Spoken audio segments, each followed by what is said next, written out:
My name is Natalie, and I'm here with my beautiful co host, Amy. And we are so excited to be meeting with you today and for you tuning into this episode. So, first, before anything, we just want to invite you to a moment of stillness, of mindfulness. If you're driving a car or doing something else, you do not have to close your eyes, but just for a moment, allow yourself to bring your attention to your breath. And if you are not driving a car, you're welcome to close your eyes. We're just going to take a deep breath in and out, noticing what it's like to allow yourself a moment of presence as you join us for this episode. So, today we're going to be talking about near death experiences.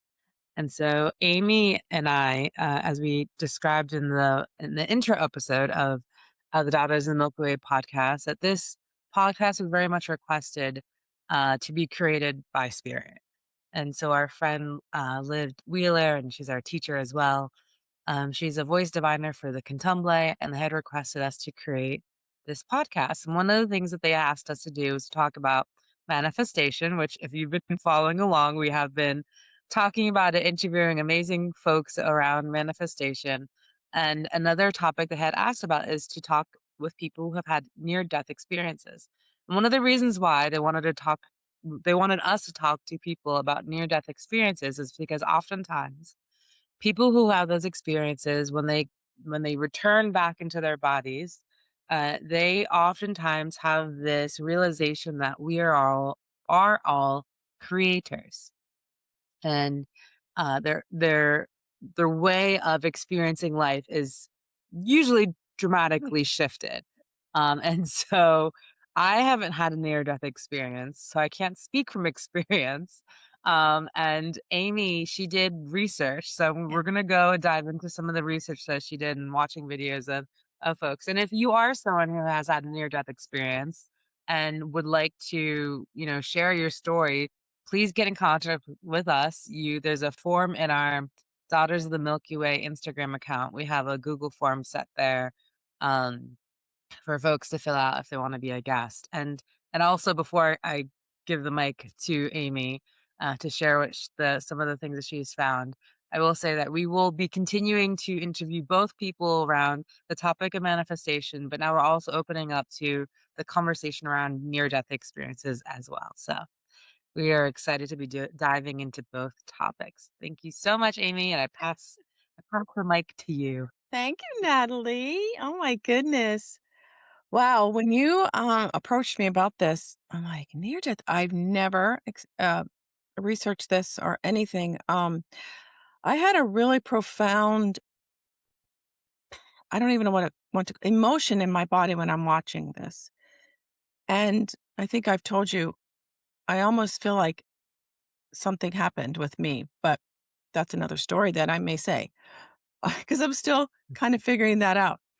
Um, Yeah. So what it is that it's like it feels like the veil, right? It's like behind the veil where people go. Mm, And it's a conscious experience from what I'm understanding. And it's people who are either clinically dead or close to death that have a mm, near death. And it's about 10 to 20%. They're saying most of it is cardiac arrest when it mhm. happens, that report these. But I'm just looking at notes that I wrote down. Um, and Dr. Raymond Moody was the one in 1975 who wrote a book, Life After Life. So, Mm, and I read where it is very uniform through cultures. Nothing, it's the same, no matter what yeah, culture you're in. I thought that was interesting. yeah, yeah, that is interesting. No religion, it Yeah, because doesn't matter. Yeah. Okay. yeah, I thought, wow. Okay. So I just have some, um, I wrote down some of people's, what touched me when I was listening and what they brought back from that. Some of the people I remember, they were, some of them didn't want to come back. They wanted to stay. mm, yeah, Yeah, and I can understand why after watching them. See, I'm getting chills already. Yeah. I can understand why because the way they explain it is just so beautiful that you don't even you can't even comprehend it. Yeah. But they always say it's time to go back. You need to finish some things. Mhm. Have you heard that? Yeah. Yeah, I have. It's funny because I actually, as we're talking about it, I remember growing up knowing a few people who were adults and I was a child and they had near death experiences. And I remember them sharing about that feeling of like being out of the body and like seeing their body. And these are things that happen in the hospital. So of course, like I always got Yeah. afraid whenever I had to do like surgery or something like I mean, I had a few I've had, like, 2 surgeries? Yeah, 2 surgeries in my life, and there was, like, always a part of me that's, like, slightly afraid because I was aware that this is a thing that This can happened. happen. Like, "Whoa." As far as I'm aware, that's never happened to me. I don't have a memory of it, and that's I would say is, like, a common thing is that they remember. They do know that they had a near death experience, but, yeah, I remember I just remember, uh I won't say who they are, but someone close to my family had that experience and was, like, hovering above, Yes, that's what they and say. also had, like, an like, a recent like, a not a recently passed, but, like, an ancestor that they knew when they were alive was with them, and it's such an interesting yeah, like you were saying that that's a it's like it, spans across cultures and religions, like, there are several, things that people experience that are very common, um, Yeah. and even people who are atheist as well, you know, just Yeah, like it's just it's and they come back yeah, it's a believing, the atheists, they come yeah, back believing. yeah, yeah, yeah, Yeah, and I think too is that oftentimes from what I understand, I don't know if this is across the board, but a lot of people who have had these experiences, like, they actually may not I feel like they realize, "Oh, religion doesn't quite have it right." I don't know if you found that in your experiences, but, like, there is mm, some truth to it, but it's just not exactly the way that we're being told. But that there is the belief of a higher being, like a higher realm, but just not quite with, like, the construction of the way that religion religion is here. is. Yeah. Which that's It just, like, fascinating to me. I mean, and I've had I will say, I've had experiences growing up when someone's passed that their spirit, like, lets me know that they passed. mhm. That I Yeah, have experienced. yes. And and, like, a very like, the first time I experienced it was when my mom's best friend died of a breast cancer, Yeah, and that morning, my sister and I had gone home, we were sleeping and we had missed our alarm clock. We were supposed to go back to the hospital and bring Brazilian music to like because to she was Brazilian and her all her family was in the hospital and I remember being nudged like on my arm like this and hearing Natalie wake up, everything's okay. And I remember waking up because I thought it was my mom waking me up, and I remember waking up and looking behind me, and there's no one there, and then I, like, panicked, like, "Oh my god, we're late." Ran to my sister, and we're like, "Oh my god, we're late, we have to go to the hospital." And we're driving to the hospital, I'm like as my sister's driving, I'm sitting there, I'm like, "Andrea, I think Katya is dead." And she's like, "Why would you say that?" And I was like, "I think she woke me up this morning." And then we called my mom because there were cell phones, so we called yeah, my mom. And she was like and she was really calm. She's like, "Where are you girls?" And we're like, "Oh, we're on our way. Sorry we're so late." She's like, "Don't rush." She's like, "She passed away this morning." And I was like, "What time did she pass away?" The time that she passed away was the time that I woke up being nudged. And I to this day, like, that was Katya who woke me up telling me, like, "It's okay, girls. Like, wake up. oh, I'm past." And I feel that that's, like, something that's really like, that was a monumental experience for me, and I that's why I believe in these experiences that people have as near death experiences, because I know what that felt like to have someone who did pass, but let me know like, "Hey, I'm I'm I'm going," Yeah. you know? Yeah. And so, like, um I feel like the beauty that people experience, like, I could really I can understand not wanting to come back. 'Cause there's, like, that feeling of, like, being loved, like, completely loved, like, that's another thing that is, like, a common thing that people feel, like, completely loved for every aspect of who they are and accepted and seen, and I feel like in so many ways, like, that's what we all want. We wanna be fully loved and seen for who we are, and and to have that experience and then be like, "Wait, I can't stay here, I gotta go back." I What's that about? like, Yeah, okay. I'm laughing about but please go ahead, Amy. No, but I was thinking as you're saying that, so think about NDEs and then think about your mom's friend or anybody we know that passed. Like, that was their time, right? Yeah, yeah, They didn't have an NDE. It was their yeah, time. So I yeah, think what the NDE people are bringing back to us is saying, like, there's a life review. yeah, Everybody gets a life review, and they see the good and the bad that they've done through yeah, this life review, but yet they feel this immense love. It doesn't matter. yeah, They yeah, it the whatever you wanna call it, God, source, Jesus, it doesn't matter.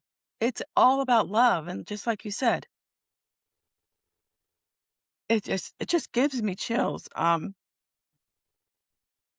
so that was just a question I had. I'm like, "Wow, you just gave me that little bit of like, okay, so that person needed to move on. It was their yeah, time." yeah. Um, And she was a woman who, like, lived a life of like, she impacted many. She was the rock of her family, and she just, like and I think that's another piece too, I feel, the NDEs is realizing that, like, you're here for a reason. We all are. We all have something that our souls have decided to experience, accomplish, whatever it might be. But we have like homework. Like I remember when I was younger, spiritual teacher telling me like we come into this lifetime with like two luggages. One luggage is like things that we have to like accomplish, and the other luggage is like the things that we have to like the karma we have to clear. But, like, I was yeah, just, like, laugh, like, at the image of, like, imagine, like, a that's soul going into a baby body, like, I got my carry-on. no, carry on. But, like, I think that's, like, one of the things, like, for especially if you're a listener who's like, "I don't know what my purpose is." Oh, Like, I don't know why I'm here. I And have and and I lovingly encourage to, like, "Well, what brings you joy?" That sometimes can be a good indicator. Wouldn't you agree, me, of, like, a I good indicator pointing at least in the direction of what your purpose could be? yeah, but, oh my gosh, I can't find my notes right away, but I remember something about the purpose. Um, here's one lady said who came back. She said, "I never asked God what is my purpose. I live it because to live life is your purpose of life. Mm, yeah, If you don't live life and go on a journey, then you're missing life. yeah, Don't ask what's down the road. Go on the journey." yeah, Like, yeah, yeah, but we're yeah. we're Because not sometimes the taught purpose any of is that. to be. Of course not. Yeah. I think we get so, we are very encouraged to be doing, and I think really it would behoove us to be more in the beingness Yeah, of, like, like, at least practicing in the ways that you can to be, yeah. not just always do. Like, have some balance there. It's okay to do. It's not saying that doing things is bad, but I think it helps to have balance of, like, both doing and being. And I think there's something in there I felt just now with the contemplate of the doing. I don't think that's what they're saying. Creating isn't doing. Right. Creating Yeah. is just what I said, live life, Mm. and what comes Mhm. in, Comes in. that's for you. Mhm.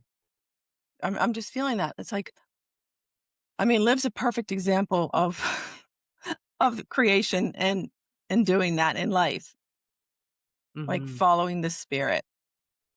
Mm. A lot of people maybe, I don't know, what could they be, skeptical, or I can't do that, or that's not for me. That's But Mhm. I think, I mean, you and I've been learning from her that we can do it our own way, but Mm. I think that creation does come from spirit. Yeah. It's like we have,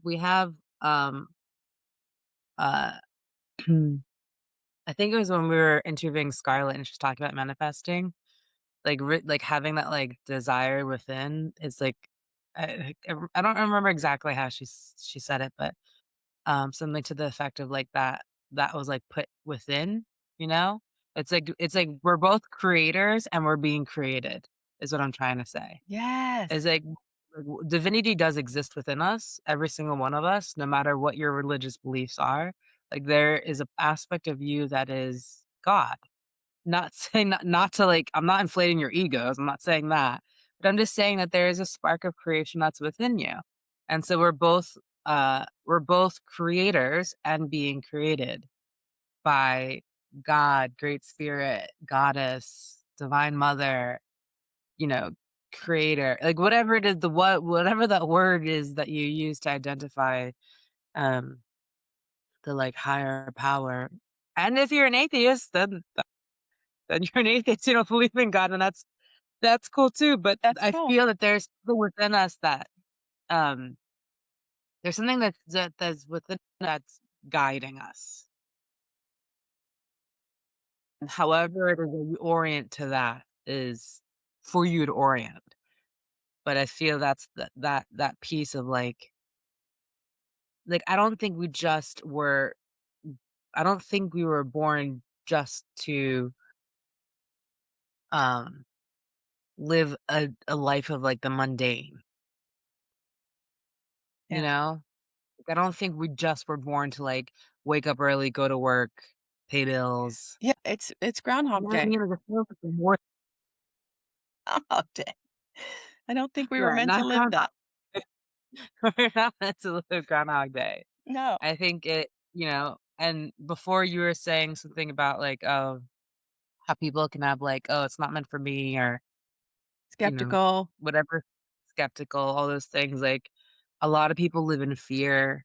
Yeah. Like, a lot of folks, their lives are ruled by fear, and I feel like that one of the things that I feel we learn from people who had near-death experiences is, like, wherever there's fear, as much as you can on your own, and then ask for help if you can't. Like, there are people who can, like, help hold space for you or, like, help you transmute and transform the fears, but, like, really, what's that word I'm looking for? Like, lean into it. Lean into the things that are holding you back because we're not meant to live a life in, like, a box. We're No. meant to explore and, like, discover, and that piece about, like, that spark or, like, what brings you joy. I remember years ago, a friend of mine, we were at a cafe and talking about, like, she was working, in a corporate job, and she still is working in a corporate job, but she was, like, feeling just really stuck in life, and I think that's a very common thing that people feel of, like, feeling stuck in life, and I remember telling her, I'm like, "Well," I was like, "What brings you joy? Not what makes you money, but what brings you joy?" And so she was, like, describing these things that bring her joy, and I was like, "Well, can you make space in your life to do more of that?"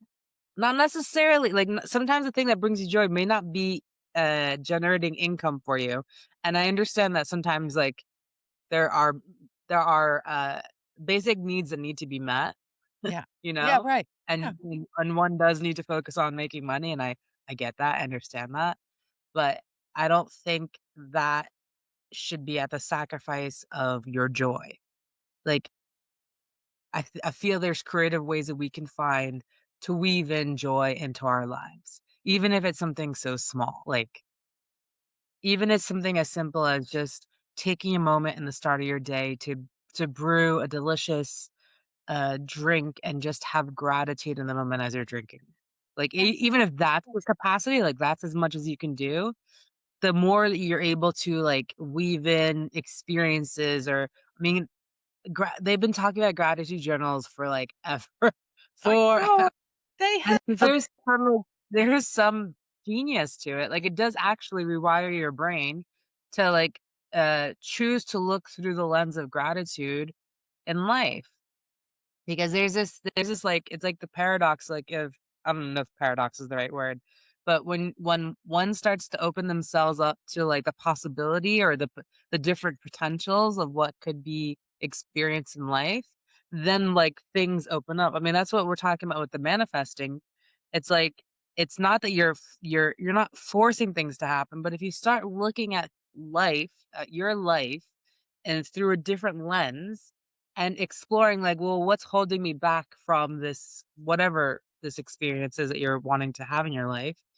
It's both like the being in it and then also like, and there is some doing because you do have to look at like, Yeah. okay, like what are the subconscious stories that are holding me back or informing the way that I'm seeing the world, and how can I transform that, right? And then also like, how can I embody the feelings? How can I embody the before the thing shows up, like believing it before you're seeing it. We hear that you must believe before you see, but that, like, there is truth to that. Like, can you embody that? Like, what does it feel like to be um living that manifestation or whatever it may be, that you're wanting? Like, allow yourself to feel. Like, what does it feel like to feel fully resourced? Like, what does it feel like in my body to have all my basic needs met? What does it feel like in my body to be in a state of joy? Yeah. Yeah. I love that.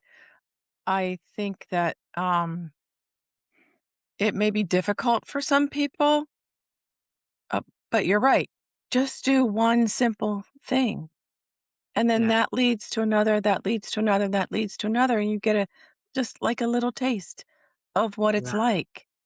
I yeah, think it is a lot of fear, and people, I think, have belief systems that stop them. And clearing the belief systems are so important, at least for me. I'm yeah, not Amy today who I was 10 years ago, 5 years ago, yeah. last Huh. week. I mean, Prove it, sister. yeah, it's like, really, really that, oh man, I wish I could just bottle what I mean, both you and I have learned over the years Yeah, when you start this path of spirituality, and not a lot of people, it's not for a lot of people, and that's okay. That's yeah, okay. But everybody's going to have a little different bottle of spirituality. But yeah. that's the community and the collaboration that we can do together Mm, through, even, I don't know, even listening to podcasts. I mean, I learn a lot from other people, yeah, even little nuggets. So yeah, it's these people who have experienced this NDE. I thank them for like just being able to tell us what they've gone through. A lot of them come back depressed. No, but they can't yeah, talk about it. Nobody's going to yeah, believe them. yeah, They've been told they're crazy. yeah. That didn't happen. You didn't float above. You did not float above your body and watch what was going on in the operating room. Mhm, So they're kind of simultaneously floating above, and they went through the tunnel of light. mhm, Guardians met them, their guides, their ancestors, who everybody. And mhm. they go through this beautiful life review that they can't even describe what it felt like. I get chills. I'm like, I don't know. I'm still figuring that one out of why this is so what important for me. But There was one other takeaway that I got from somebody, and they said that we need to give this world and every human being hope. Hope gives us purpose. The dream helps us take that next step down the road. If we give more hope and more love, we could change the world. Yeah. That's what they got from there. And also, prayer is very powerful. Mm. They said prayer is Mm. simple, that it doesn't have to be a million words. It can be one word, it can be one thought, and one action. Mhm. And that just brings you back to home. And something that I think, I did a little bit of research. Yeah. Not as much research as he does as Amy did, but I did a wee bit of I research. went I went down the whole rabbit hole. Amy went down into the rabbit hole. I did. I peeked in. I I know peeked you mean into you're but one thing that, I found that I also agree with is that love is the only thing that matters and the only thing that's real. That's something that a lot of people who had near death experiences agree upon, and that death is nothing to be feared. you're I right. feel that as well. I remember years ago someone asking me, it's nothing to do with, it's not like I was doing anything dangerous. I was just gonna quit my job and move across the country to go to Yeah. school. Remember asking me like if I was afraid. I was like, "Afraid of what?" And she's like, "Are you afraid?" I'm like, "Are you asking me if I'm afraid of death?" Like, I was, like, really confused by what she was asking me. And I was like, "No." I was like, I'm more afraid of not living, like, not following my purpose. That sounds a lot scarier to me than, like, anything else. Because I like, the idea of, like, living a like, the idea of not taking a chance on something and, um, and then looking back regretting not making that choice is a lot more scarier to me than taking a chance. Now, does my mom like that I live that way? No. Absolutely not. She can carry all she carries all the worries. She worries about me all the time. Sorry, mom. I'm an adventurous I'm an adventurous soul. We can't tie me down. Not to say that I'm reckless. I'm not reckless. Right, right. You know, I I'm not a reckless person, but it's just the fear that yeah. Because what is it that essentially is are people fearing when that's like fear? I think a lot of the fears can be um Of distilled down to like the fear of death. When it comes to like the fear of taking a chance of doing something differently, the fear of like getting outside of your comfort zone, the fear, oh, it yeah. I many times that can be distilled down. Well, what it like go to a little deeper. Like what are you, at the depths of it, what are you really afraid of? And what they said is that death is not something to be feared. And I believe that. Um I'm still having a yeah, hard I time mean with the death thing, but I'm getting there. I remember Contemplate in one of our, back couple years, 3 years. How do you honor death more so? That's the question that they asked mm, in the session, and I remember writing it. I actually wrote I think I shared it with Liv, but I wrote this whole thing out, which helped a lot about how do you honor death more so. mm. I'll have to share it with you sometime. It was like a Way to leave us with a cliffhanger I'm gonna leave it with it. with us now. I know! Well, I encourage you guys to go out and write about it. How do you honor death Yeah, more that is so? yeah. That was from Contemplate. I remember that, and that stuck with me because I remember being afraid of death. I'm not Mm, afraid of death of the ego. I'm not afraid of death of, those types. It's like physical death. Not so much yeah. now after I wrote that, not so much. Yeah, yeah, Um, yeah. That from a very young age, that's not something I've ever feared. I think Wow. because I have just knowing, like, when it's my time, I'm not gonna be able to fight that. It's my time, it's my time. Like, Yeah. You Yeah. know? And because of that, I mean, I will say because I don't fear that, I'm driven to accomplish what I came here to do. Yeah. Like, I don't wanna Yeah. waste my time either. Well, we appreciate that, Natalie, because we can reap what you sow, right? Whatever you're putting out there, "Oh, okay, thank you, Natalie. I needed that." I'm not saying I put things Appreciate out there too, but, it's just I love that. Thank you for saying that. You know what's funny? It just came to me. On tombstones, how well, some people buy their tombstones early, let's just say, and they have their birth year they were born, and then there's a dash, and then it's Uh-huh, blank until they uh-huh. die. Someone mentioned to me, it's what you do between the dash. That's Mm, right? Doesn't that just that's give you what matters. chills? Yeah, that is what matters, though. It's true. It's the dash. Yeah. You know, it's interesting because, like, as I'm sitting here, I'm like, "Wait, why do I feel that way?" And I remember, like, when I was, like, in college, I was just, like, in a really dark place when I was in college because I was just, like, life like, I called it the dark ages for me. I was not mentally in a good place. I was in a I didn't even realize it too, which is crazy. Because if you talk to anyone who knew me in college, like, I'm talking undergrad, they would not have known that I was in, like, the depths of depression. I No. didn't even know that I was in Yes. the depths of depression. I was like I myself didn't know. I was very happy. People remember me being very smiley and having a big smile and blah, blah, blah, but I was depressed. I just Yeah. did not know it. But I remember at one point, like, I just felt like I hit rock bottom. Again, no one I've I'm still friends with some people who knew me in college. They had no idea this is what my experience is, which goes to show that you really don't know what people are experiencing. You think you know You someone, but you have no idea. But that was dark. It was a dark time of my life. I can obviously laugh about it now, but I remember watching that movie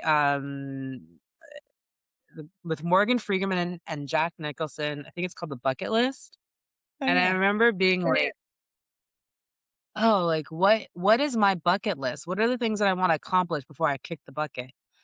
And I wrote a bunch of things that as, like, someone in college would. I don't remember most of it, but the one thing I do remember is that I wanted to change 1,000,000 lives. Like, that was number 1 on my list, was change 1,000,000 lives. And since then, that has continuously since that time, and I'm not gonna tell you how long that was, but since that time, that has continued to be, like, my North Star of, like, why I do it's not even about why I do, it's, like, why I am the way that I am, like, why I be the way that I am, is because I know that's I'm meant to change 1,000,000 lives, and it could be with the most like, the simplest thing, and so that's something that also that people that, have had near-death experiences when they have a life review, they become deeply aware of how they treated people Yep. in, like, the small and ordinary moments, like, how that impacts. And I remember sharing it when I was working at my corporate job, like, I had shared that with, like, I don't know, at least with one of my coworkers, and I remember when I left that job um, to get my master's and, move across the country, like, she'd let me know, like, "Consider me one person change because of you." Like, I was that she was one of the million peoples um, that her life changed because of me, and I remember being, like, deeply touched by that because Oh, 'cause, like, I we don't realize the impact that we have on people until yeah. we start to get curious about that, and I'm like, "Well, how am I being? How is that rippling out into the world?" And it really could be just something as simple even as, like, sharing a kind smile with someone or, holding the door, like, just doing something that, like, that's just not focused on me, you know? Yes. And just showing up in the small and different ways that we can. I think that's something that I feel if you're feeling in the depths of darkness like I once was, like I am a Scorpio. I've gone into the depth. I when you were saying earlier about, like, the version of you 10 years ago, I was like, "Shoot." I was like, "I don't even know at what version of Natalie this is at the moment." I I've done, I feel like I've been the phoenix dying and being birthed again over and over and over again that I've just, like, stopped counting how many times. The version for me of last week is, like, different from the I version of me know, right now. I know. It's like But there you know? Yeah. But there is something about, like, just remembering that fact of, like, even if you feel lost, even if you feel, um, like, in the depths of the depression or, like, what's the point? Or if you're, like, getting caught up with everything that's happening around the world, which it's yeah, very easy to get, like, coiled up in all that. yeah, Just invite you just a moment to, like, pause and to really receive this when I tell you, you matter. yeah, Your life matters, and please receive that in the depths of your heart, even if our paths never cross, your life matters. You're here for a reason. you are a gift. You are a gift. You are a gift. Yeah, You are a gift in ways that you don't even know. right, and you may not feel like a gift every day, but you're still a Yeah. gift. 'Cause that's You're true. I certainly don't feel like a gift every day. yeah, that's what I mean. It's like, you're a gift. But wait, you Yeah. could stay wrapped, that's okay, but you're still a gift. A gift is a gift, right? You can stay around. That's You could stay hilarious. wrapped like that pretty gift. Just think of yourself as this pretty gift wrapped up, and you wanna just, you know, a gift yeah. Like, all I love that. Thank you for saying that because it is so true. And Mm, I'd like to end on this person that I wrote word for word. This is what his guide told him that he came mm, back and shared with us. And I'm going to share it with you. His guide told him the foundation of his growth is to understand authenticity and embody that. Know what your authentic self is in order to grow. The mm, guide said he had a lot of different masks he was wearing. He wore a mask with his parents, with his friends, at work, and at parties. Peel off those masks and figure out who you are at the core. And from there, you mm. can build your love frequency to closer match that love in heaven. I mean, I'm That's getting chills. beautiful. You can't love until you are authentic. Yeah, Earth, yeah. Earth is a school. It's a classroom, not a courtroom. Mhm.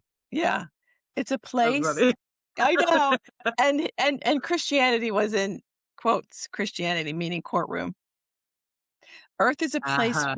where we come to learn, grow, and develop spiritually, to learn how to build with our thoughts and our love energy, build Mm, relationships, and build cohesive energies to each other relationships. mm.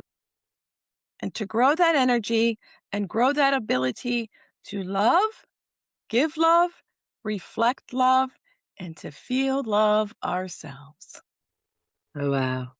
Isn't Yeah. that beautiful? Well, yeah, I mean, it's full body chill. I mean, yeah, this is like a recipe. yeah.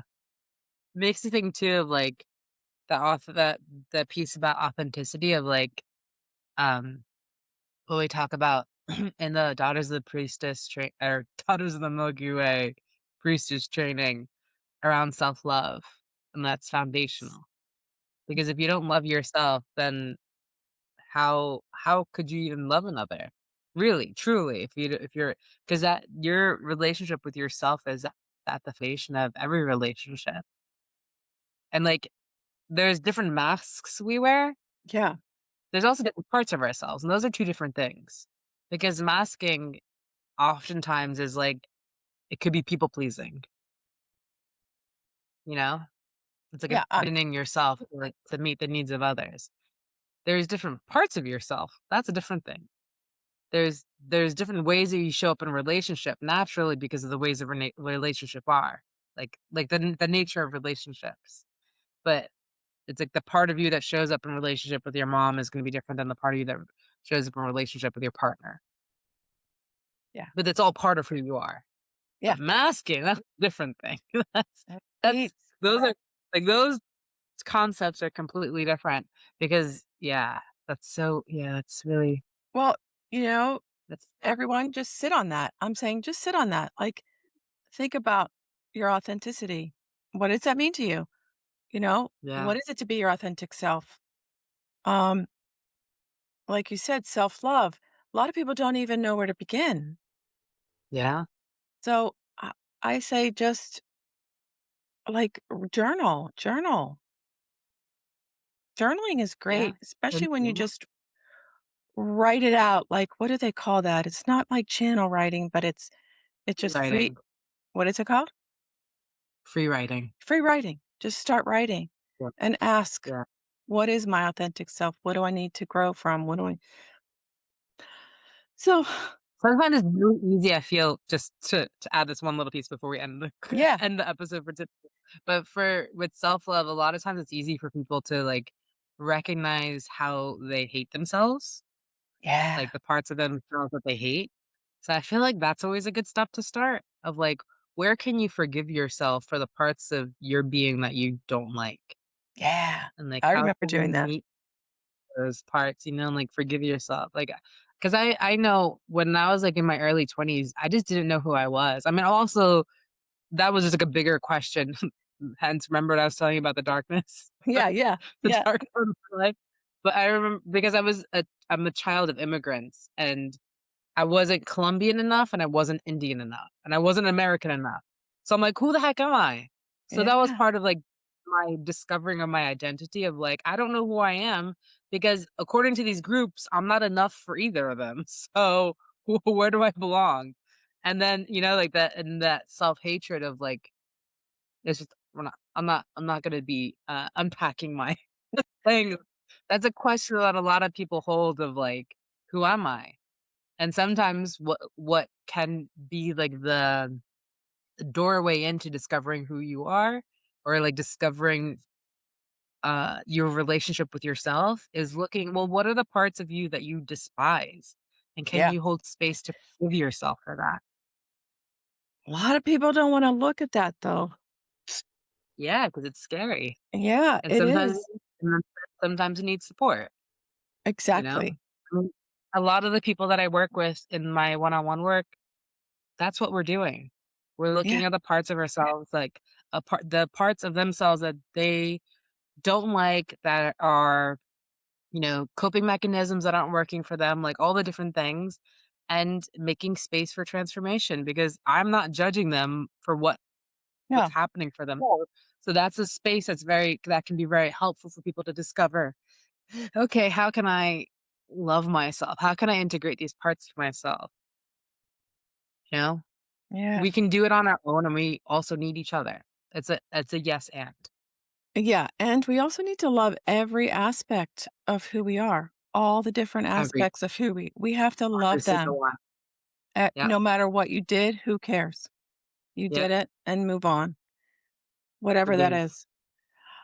Yep, I just, yeah, this was great. I love how it just flowed into whatever it felt like flowing into.